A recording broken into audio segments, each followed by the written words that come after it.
Well, my name is Brent Sterling, and I'm the owner, one of the members of Sterling Stunts. We started back in the early 80s and have been going ever since. It's been kind of a family thing, and this is the first time that my son's actually been involved in actually doing a stunt. I kept it away from him for a long time. He didn't know what I did when he was young. It wasn't until he was about 10 years old he saw some old videotapes and seen what I did, and he said, I remember one time he said, "Dad, can I see that video again back when you had hair?" Because I've since lost it. The motorcycle stunt is called a jerk, and that's where actually the stuntman has a harness on under his clothes. He'll have a cable hooked up to him. The other end of the cable is hooked up to a shock system. He'll ride on a motorcycle until he hits the end of that cable, and then the cable actually jerks him off the bike.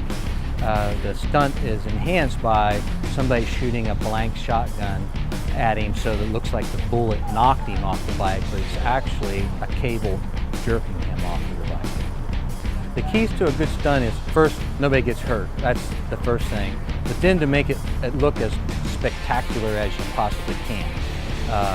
Death-defying, like it'd be impossible for somebody to live through that. So that's what we're going for, to be as dramatic as we can to show that.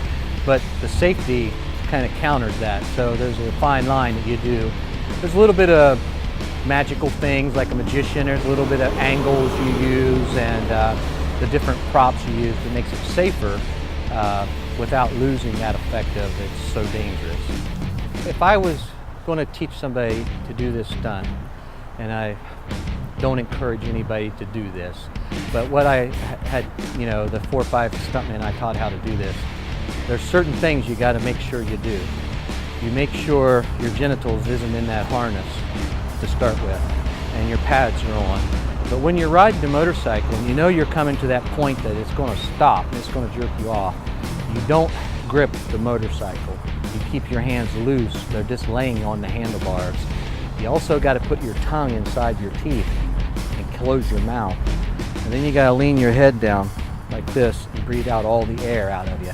I know that all sounds simple, but believe it or not, that's very difficult to do when you got the fear that any second now, I'm going 20 miles an hour and I'm going to stop all of a sudden and get jerked off this motorcycle. You forget 1 or 2 of them, and inevitably you get some bumps and bruises and you bite your tongue and things like that happen.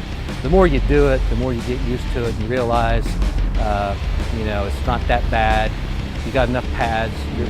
All these stuntmen are tough guys anyway.